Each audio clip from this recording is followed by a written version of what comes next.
Bismillahirrahmanirrahim. Assalamualaikum warahmatullahi wabarakatuh. Pemirsa MTA TV dimanapun Anda berada, alhamdulillahirrabbilalamin.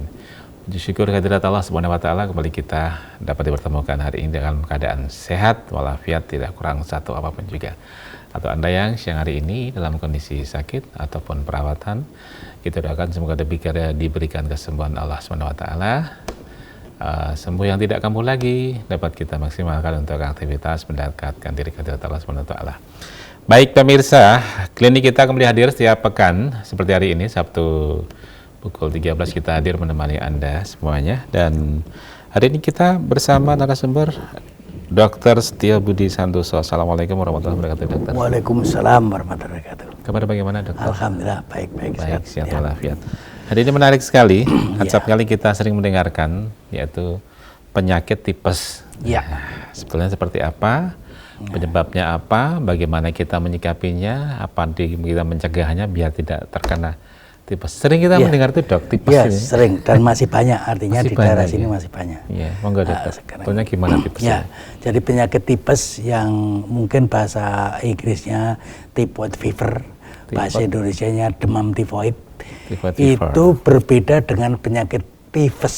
Tifus itu bukan penyakit tipes, yang penyakit tipes itu penyebabnya karena rickettsia atau orienta dari penularan gigitan tungu atau hewan yang mungkin gejalanya hampir sama, panas, batuk, mungkin juga ruam, sakit kepala, tetapi tidak dicari, tidak ada namanya salmonella. Nah, penyakit tipes ini penyebabnya adalah Salmonella typhi, jadi kuman yang namanya salmonella. Itulah penyakit tipes atau typhoid fever atau demam tifoid. Ya. Ini ada beberapa faktor yang menyebabkan penyakit tipes ini belum hilang, karena sanitasi, terutama daerah kita itu. Sanitasi itu kalau istilahnya orang berak di mana-mana, di sungai atau di sawah atau ya kotoran di mana-mana, atau kencing juga di mana-mana. Kita lihat kadang-kadang ada sopir di tengah jalan kencing, atau mungkin di tempat-tempat umum kencing. Itu kan kencingnya kemana-mana. Kalau tadi yang kencing atau yang berak tadi menderita penyakit tipes, akhirnya menular kepada yang lain. Ini. Jadi mengapa penyakit ini masih belum hilang? Karena sanitasi kita masih belum maksimal. Terutama beraknya masih ada yang di sungai atau masih di sawah, belum ada toilet khusus itu.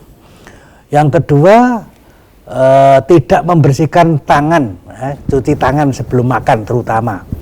Maka dalam kemarin itu kita biasa cuci tangan itu memang protap untuk COVID itu juga protap untuk tipes ini.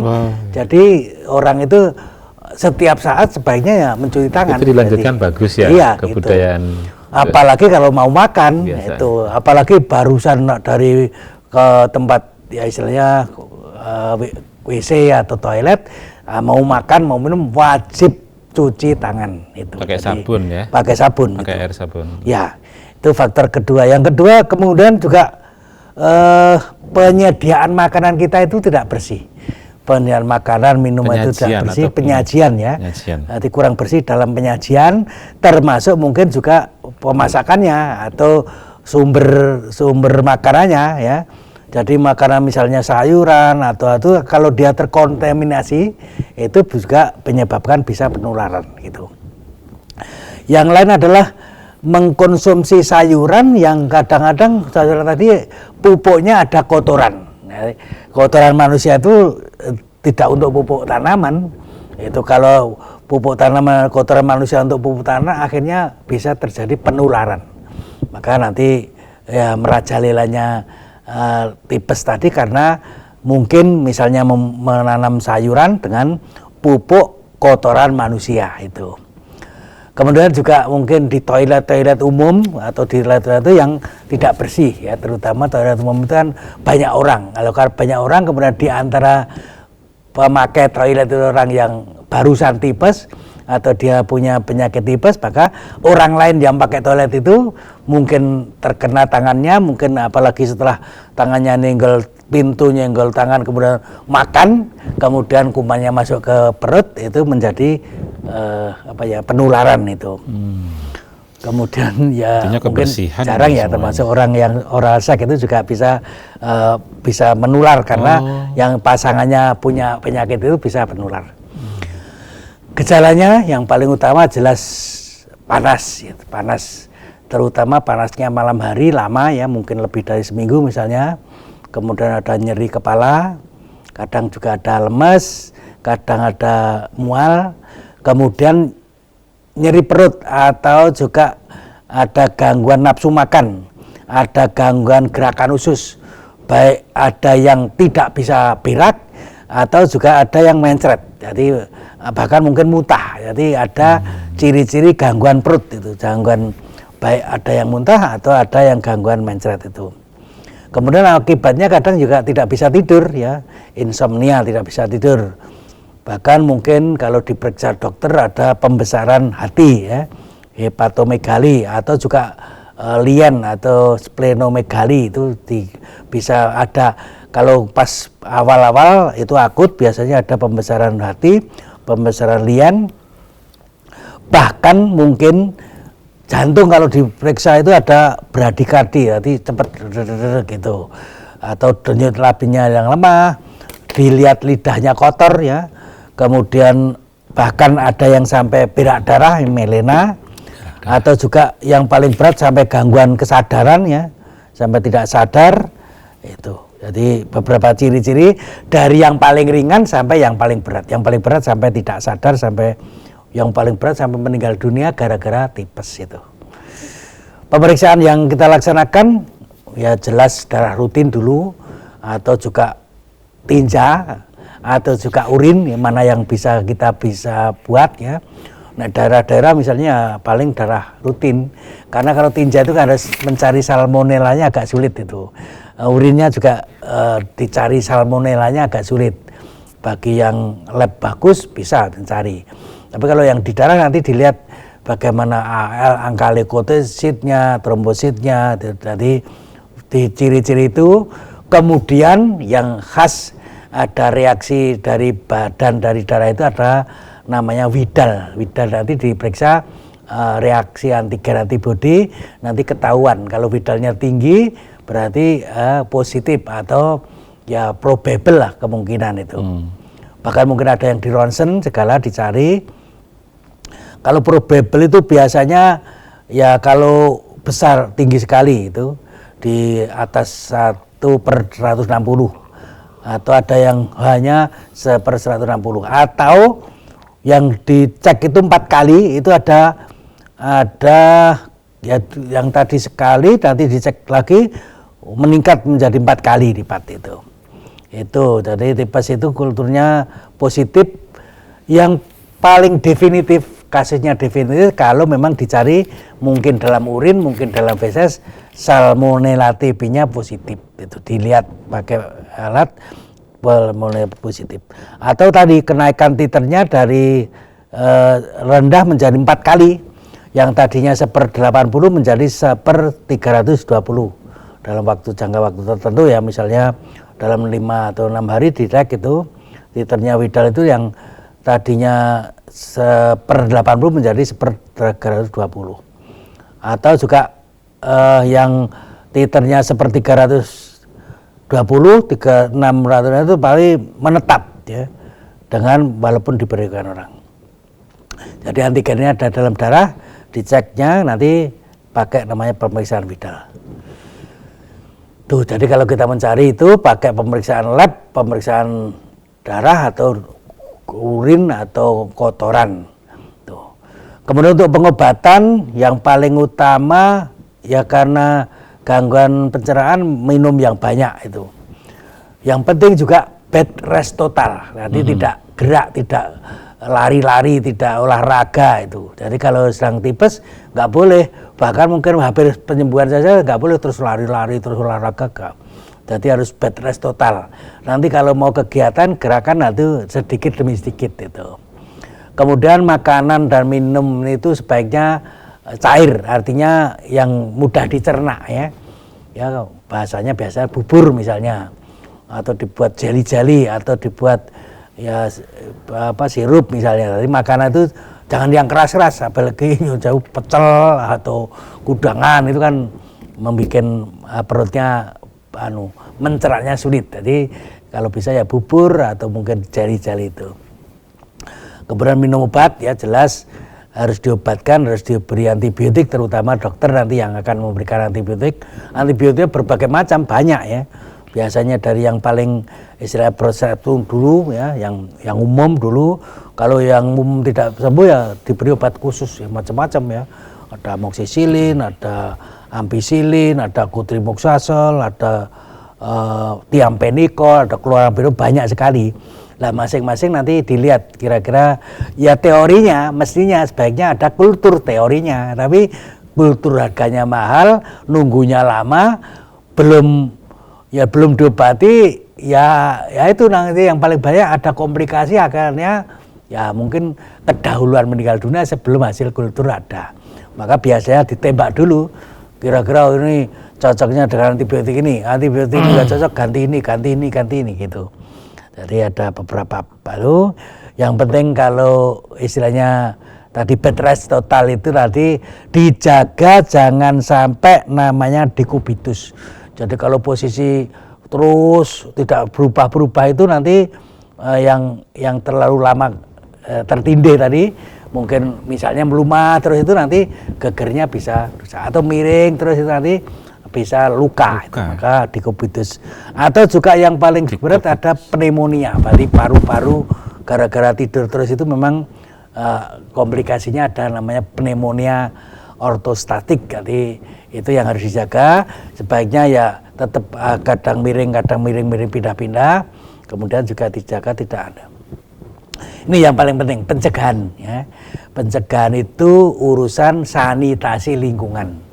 Maka kita sebaiknya sanitasi lingkungan kita ya terutama berak kencing itu harus di tempatnya, ya, tidak boleh di sembarang tempat, tidak boleh di pekarangan, tidak boleh di sungai. Tuh. Ya kita mungkin di sungai dia ini lebih mudah, sungainya panjang, lama, mudah itu. Tapi nanti resikonya kalau kita ada yang sakit satu saja udah bisa menyebar ke seluruh kampung. Kampung yang lain di bawah sana ketularan semua gara-gara satu orang yang sakit tipes, kemudian berak di sungai, sungainya mengeluarkan ya istilah kotoran tadi, terus menyebar kemana-mana. Karena air tadi kan bisa masuk ke ya istilah pertanian, atau mungkin ada yang nyuci, ada yang mungkin nyuci alat-alat makan itu kan juga bisa menularkan itu. Kemudian selain sanitasi tentu daerah-daerah itu harus menjaga untuk tidak kontak kepada penderita, terutama pada saat makan itu ya boleh kita misalnya orang sakit itu kita bantu, kita beri apa itu. Tapi kalau kita tahu bahwa dia tipes, itu kalau kita merawat harus cuci tangan sebelum makan. Jadi kemudian juga sebaiknya begitu pegang ya cuci tangan, jangan sampai lupa nanti habis pegang pasien lupa cuci tangan akhirnya ketularan. Itu bisa gara-gara ketularan itu. Kemudian menjaga makanan dan minuman yang dari kecemar itu. Yang saya kadang-kadang yang paling berat adalah yang pedagang makanan ya. Dulu ada seorang penjual susu ya. Penjual susu itu kebetulan habis penyakit tipes, dia belum 100% sempurna, karena tipes itu kalau sudah sembuh ada istilah saya ada yang delik, ada yang masuk ke kandung empedu. Jadi kalau di situ orangnya sudah sehat, orangnya sudah tidak sakit, tapi masih nyimpen kuman tipesnya di kandung empedu. Nah itu kalau sewaktu-waktu dia keluar ya bisa lewat kotorannya. Walaupun orangnya sehat, tetapi bisa menularkan kepada orang lain. Jadi orang lain yang kena kotorannya dia tadi tipes, habis tipes sudah sembuh, tidak sakit, tetapi dia mengeluarkan kotoran. Apalagi tadi penjual susu, penjual makanan, tangannya itu kena ya mungkin kotoran atau kena kencingnya itu terus dikasihkan orang lain tadi bisa ketularan itu. Maka menjaga makanan, minuman, terutama dari kecemaran kotoran, kecemaran kencing gitu. Lah mungkin tidak kelihatan karena apa? Yang bawa kotoran adalah lalat, ya. Jadi lalat ada kotoran, dia mungkin makan di situ, terus masuk ke makanan, minuman, akhirnya minuman yang kita minum ya mengandung Salmonella typhi tadi, akhirnya ketularan gitu. Jadi makanan yang, apalagi makanya sebaiknya kalau ada orang jual makanan itu ditutup karena ada lalat di situ. Kalau dia barusan ke tempat orang buang air kecil maupun air besar ya kotoran, kemudian lalatnya mengandung membawa kuman Salmonella typhi, akhirnya menular kepada kita. Kemudian juga menjaga makanan dan minuman, pengelolaan terutama pedagang makanan. Beberapa daerah endemis ada namanya vaksinasi, ya. Tapi kalau tidak begitu endemis tidak ada vaksinasi. Nanti beberapa tempat yang endemis kadang-kadang ya ada vaksinasi terhadap tipes ini, terhadap typhoid fever atau terhadap demam typhoid. Yang paling bahaya komplikasi. Ya ini komplikasinya ada yang ringan, ada yang berat itu. Yang paling berat namanya intestinal perforasi, artinya bahasanya saluran pencernaan itu bedah, bolong. Ya, gara-gara ada kuman Salmonella tadi, akhirnya ususnya bolong. Terjadi namanya perforasi, bolong itu. Atau juga kolestitis itu peradangan pada ada empedu. Kemudian yang ada sisanya ada penyembuhan luka dari tipes tadi, ada namanya sikatrik. Jadi ususnya itu ya ada sikatrik namanya. Yang paling bahaya kan bisa orang namanya usus muntir tuh. Gara-gara ada sikatrik akhirnya peristaltiknya tidak lancar, akhirnya ya sakit perut terus-menerus karena ada sikatrik tadi, ada usus muntir itu. Kemudian ada infeksi saluran kemih, ya. Jadi menularnya ke saluran kemih itu. Kemudian ada yang paling berat nama ensefalopati, artinya kumannya naik ke atas sampai ke otak itu. Ya bisa meningitis, bisa otaknya meningitis, ensefalopati. Ada juga hepatitis itu penyakit kuning, ya, penyakit kuning gara-gara tipes tadi, kolestis sudah. Yang juga ada penyakit pneumonia, jadi pakai paru-paru, komplikasi dari penyakit tipes. Ada juga yang miokarditis itu penyakit jantung, radang jantung disebabkan karena tipes itu bisa. Kemudian akut kidney injury, artinya ginjalnya rusak sementara itu. Ada juga anemia, kekurangan darah, ya, gara-gara tipes tadi. Kemudian ada meningitis, ya, selaput otak. Kemudian ada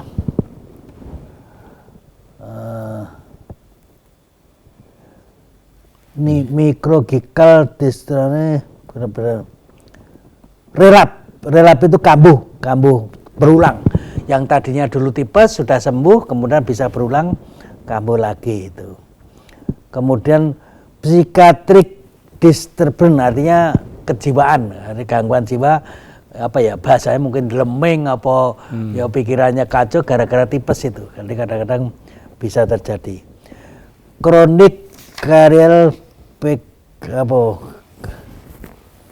gallbladder, jadi gallbladder itu kandung, jadi komplikasinya banyak. Yang tadi yang paling berat sampai ke otak tadi, atau ensefalitis atau meningitis, bahkan bisa terjadi berlubang atau ya, saya kira itu saja yang saya sampaikan. Baik. Jadi karena banyaknya itu sekitar typhoid fever ya, dokter ya. Typhoid fever atau demam typhoid. Demam typhoid ya, atau tipes gitu ya. Tipes istilahnya. Orang mengatakan tipes. Ternyata sebegitu ya. Masih banyak nanti yang akan kita kupas. Anda pemirsa, pendengar, kami undang untuk bergabung bersama kami. Line telepon silakan 02716793000 atau SMS dan WA di 08112553.000. Sekali lagi di 08112553.000. Kami akan kembali setelah yang satu ini.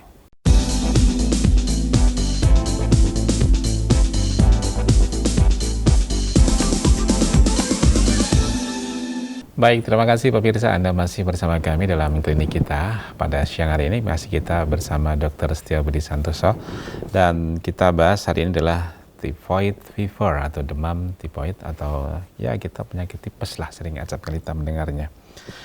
Saya buka sekarang line telepon 02716793000 maupun SMS WA 08112553000.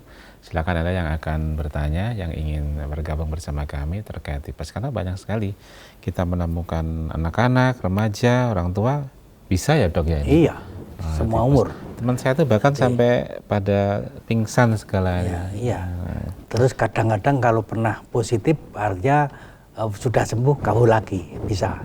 Nanti karena tadi kumannya masih ada, delik itu. Baik. Kita sapa penelpon di 6793000. Assalamualaikum warahmatullahi wabarakatuh. Waalaikumsalam warahmatullahi wabarakatuh. Ya, Ibu siapa di mana ini? Kalau besok kan Ahad pagi. Mau nanya, saya nggak pernah apa? Sebentar. Gimana caranya, Pak? Ini Ibu siapa di mana? Ini di Asahan. Ibu Mala.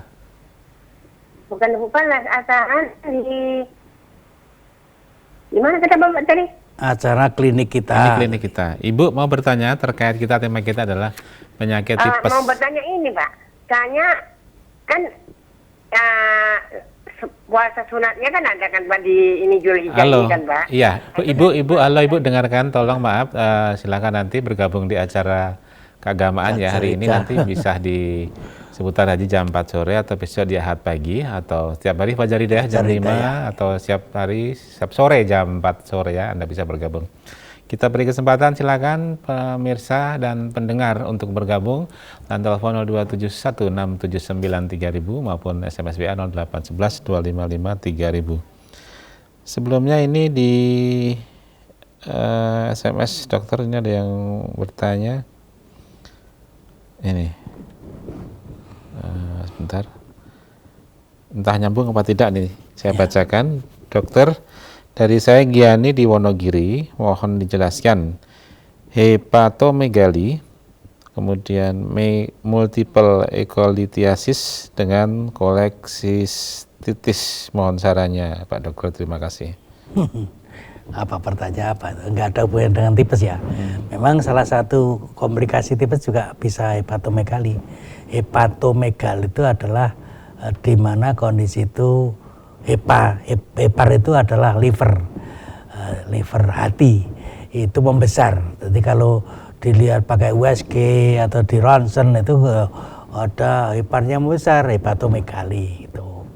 Kolesistitis itu peradangan pada saluran empedu, jadi meradang, mungkin infeksi, mungkin batu dan sebagainya itu. Jadi multiple itu berarti ada batu-batu yang banyak lah gitu. Jadi di saluran empedu ada batu yang banyak. Ini penyakit lain ya, tidak ada hubungan dengan batu di kandung empedu gitu. Tapi kalau hepatomegali memang bisa karena tipes atau namanya komplikasi itu. Iya. Dokter, apakah penyakit tipes ini berbahaya atau menular, Dok? Ya, jelas menular. Kemudian berbahaya ya tergantung tadi. Kalau misalnya orangnya lemah, kemudian juga kepalanya lemah, kan yang paling berat kan komplikasi sampai ke otak itu tadi. Jadi radang otak atau mungkin selaput otak atau radang bahkan mungkin termasuk gangguan kejiwaan kan bisa terjadi karena otaknya terganggu gitu. Terus yang paling berat kalau terjadi perforasi, jadi berlubang, di ususnya itu berlubang, ya bisa meninggal dunia gara-gara itu. Maka kalau istilahnya di rumah sakit ya ketahuan ada mungkin perlu dioperasi sehingga kalau yang namanya berlubang itu banyak tempat atau satu Bisa tempat? satu, bisa dua, bisa tiga gitu. Nanti gara-gara ada kuman di Salmonella typhi itu tadi memakan usus lah. Tadi ususnya kemakan, akhirnya bisa berlubang, bisa perforasi namanya. Padahal gitu. usus ini yang mengantarkan asupan ini ya? Iya. Kemudian juga yang namanya usus muntir bahasanya itu kan bisa karena sikatrik itu bisa karena ya tadi tipes itu, gara-gara luka dari tipes kemudian sembuh kemudian terjadi sikatrik seperti ini, nanti bisa bahasanya usus muntir. Usus muntir.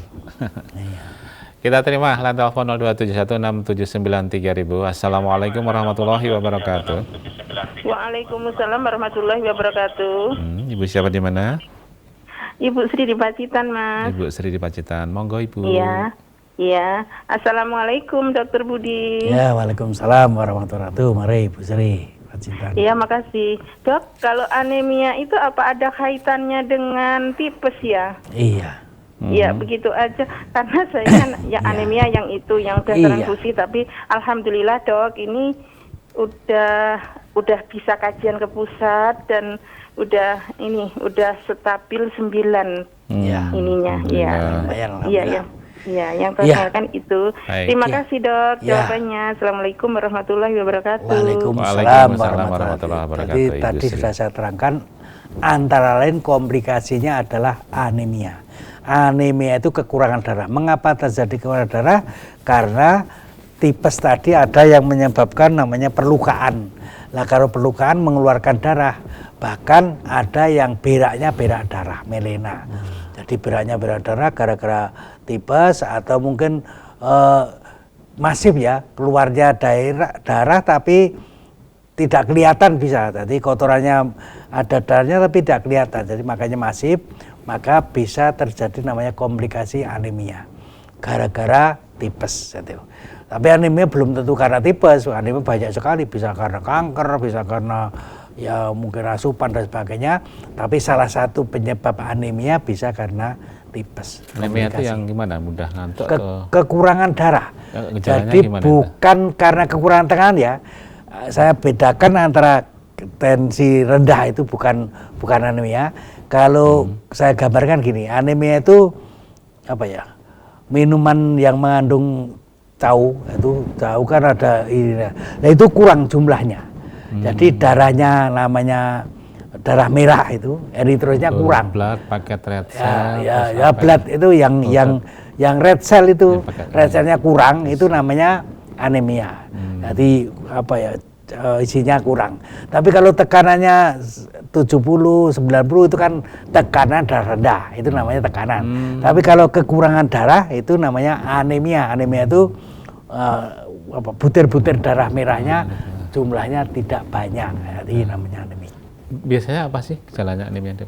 Ya lemes, ya loyo, ya biasanya matanya sini putih ya, kemudian juga tangan-tangan pucat itu karena kekurangan darah tadi. Kalau orang sehat kan seger buger, matanya ya apa seluruhan itu merah itu karena normal. Tapi kalau dia pucat, lemes, kita cek HB-nya di bawah ya 10 itu juga sudah anemia itu. Ya, baik. Demikian Ibu Sri di Pacitan. Kita buka lagi sekarang line telepon 02716793000, silakan, ataupun SMS WA di 08112553000. Di WA coba. Ini ada nyerempet sedikit ini. Assalamualaikum warahmatullahi wabarakatuh, dokter. Suamiku sakit asam lambung. Ya. Udah 4 bulan, berat badan menurun. Udah dicek gula darah, kolesterol semua normal. Bagaimana obat herbalnya dan makanan pantangannya apa ya, Dok? Iya. Lambung, asam lambung. Saya tidak ahli herbal ya. Jadi yang jelas asam lambung itu penyebabnya karena HCl-nya, asam lambungnya itu istilahnya melebihi kebutuhan. Jadi orang normal itu setiap saat memang membutuhkan asam lambung, terutama pada saat makan ya. pada saat kita memasukkan makanan, misalkan roti atau nasi, itu begitu perut lambung itu kemasukan makanan, kemudian lambung mengeluarkan namanya HCl atau asam lambung. Nah normalnya HCl itu tadi gunanya untuk mengolah makanan tadi, menghancurkan makanan nanti untuk bisa diserap atau dimasukkan ke pembuluh darah. Normal itu berarti enak. Tapi kalau berlebihan ya, harusnya kebutuhan cuma 1 liter tapi diisi 5 liter, kelebihan. Harusnya cuma 5 cc tapi keluarnya 10 cc, berlebihan. Itu makanya namanya asam lambung, penyebabnya pengeluaran cairan asam lebih banyak dari kebutuhan. Mengapa begitu? Banyak faktor ya. Bisa karena rangsangan makanan tadi. Apa yang perlu dicegah tadi, makanan yang merangsang itu yang tidak boleh. Apa? Misalnya pedas, kecut, kopi itu merangsang.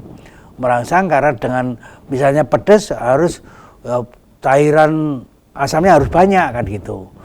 Lah kalau berlebihan akhirnya sakit perut. Begitu pula kecut masuk ke lambung, kemudian mengeluarkan asam itu tuh. Termasuk pikiran ya, orang yang tidak tenang, pikirannya kemerungsung, tidak tenang itu asam lambungnya banyak keluar gitu. Jadi karena banyak keluar ya besesek terus, penuh terus gitu. Tadi memang antara lain bisa, maka namanya asam lambung itu digolongkan psikosomatis ya. Psikosomatis itu penyakit fisik yang bisa dipengaruhi oleh psikis gitu. Tadi bisa karena penyakitnya itu penyakit fisik, lambungnya mengeluarkan cairan, tapi penyebabnya karena pikirannya tidak tenang gitu. Tadi maka yang harus dicegah makanan yang merangsang tadi. Termasuk kadang-kadang orang tidak tahan ya ketan misalnya, atau tidak tahan misalnya nongko misalnya.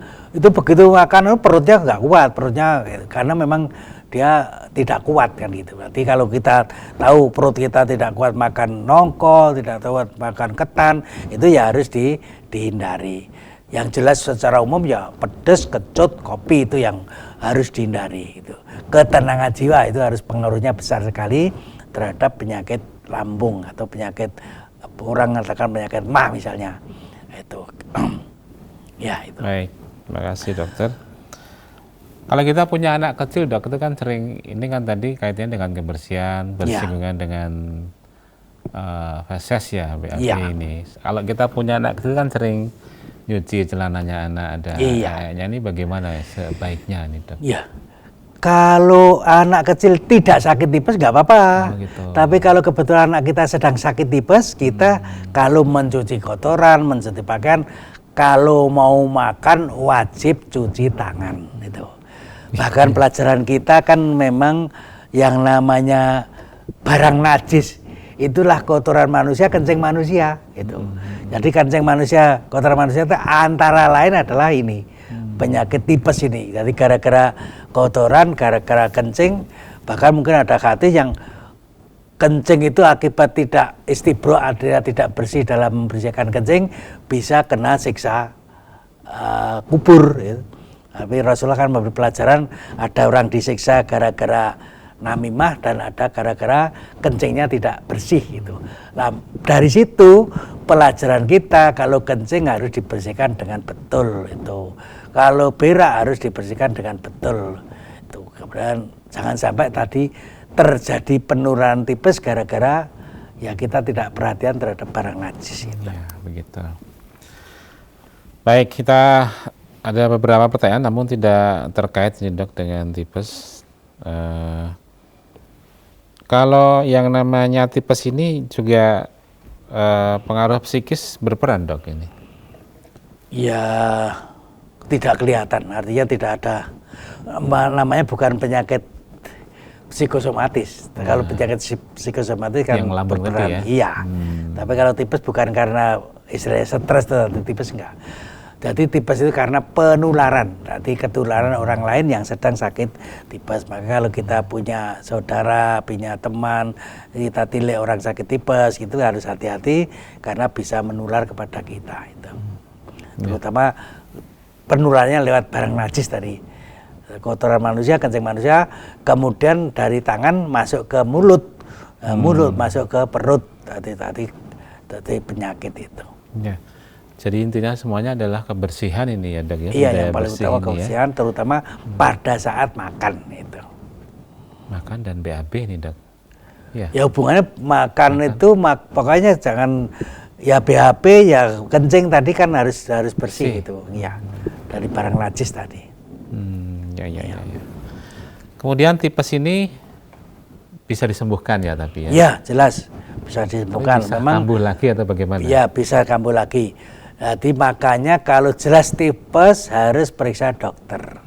Nanti obatnya banyak, artinya harus diberi antibiotik. Ganti antibiotik A tidak sembuh, ganti B, ganti C, nanti macam-macam antibiotiknya. Ada yang secara umum, ada yang secara khusus. Nanti awalnya mungkin belum ketahuan, mungkin dicek misalnya widalnya dulu, mungkin juga ada proses kultur dan sebagainya, itu lebih meyakinkan obatnya secara khusus. Tapi biasanya kalau begitu periksa awal dikasih obat antibiotik umum dulu, umum yang berspektrum itu boleh. Nanti kalau sudah ketahuan khusus baru diobati penyakit obat khusus. Ya. Selain itu tadi, selain pengobatan memang perilaku tadi. Perilaku makan. PHBS ini ya? Iya, termasuk tidur, nanti istirahat, kemudian makannya harus istilahnya ya agak bubur lah, nanti jangan yang keras-keras itu. Ini saya bacakan ya, walaupun tidak bersinggungan. Pak Dokter mau tanya, pangkal paha saya terasa sakit sekali dua-duanya dan kaki semutan. Saya sudah ke dokter, tapi masih belum sembuh. Umur saya 67 tahun. Lumayan.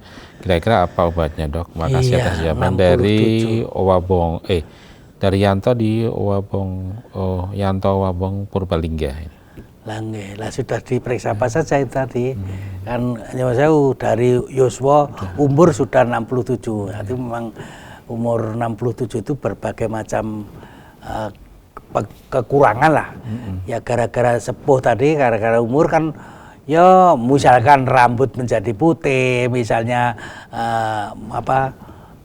gigi lepas, kulit menjadi keriput, pikiran menjadi bingung, termasuk mungkin tulang ya.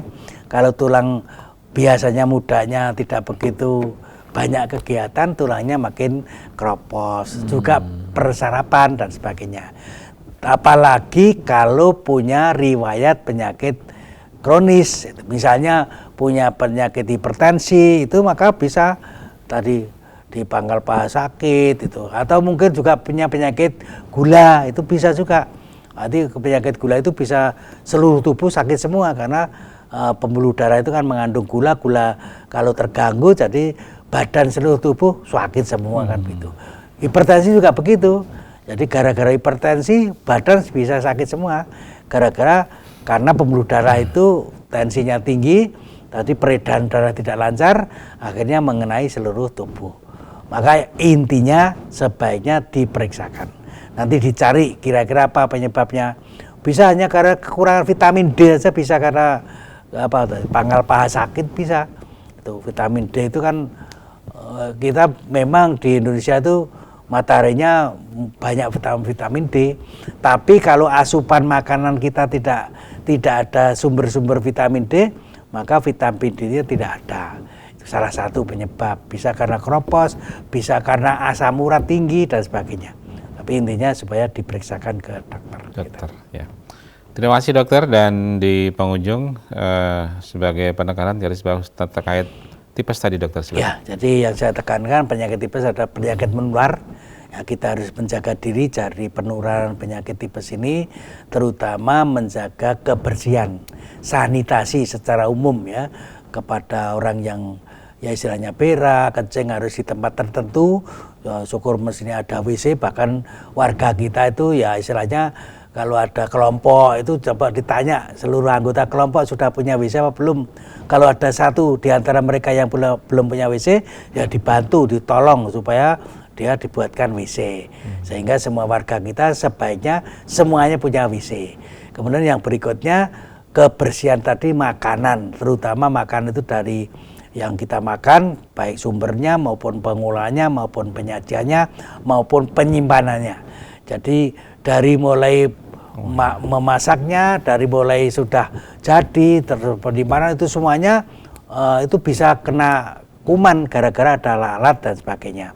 Dan yang terakhir ya setiap mau makan wajib cuci tangan. Itu wajib.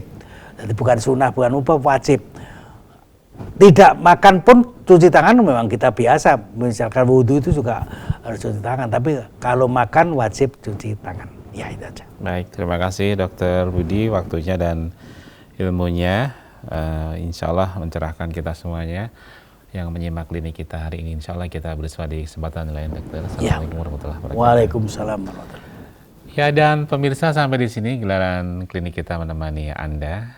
Sampai jumpa lagi di kesempatan yang akan datang dengan tema yang lainnya. Saya Ali Rahman dan kerabat kerja pamit undur. Terima kasih. Assalamualaikum warahmatullahi wabarakatuh.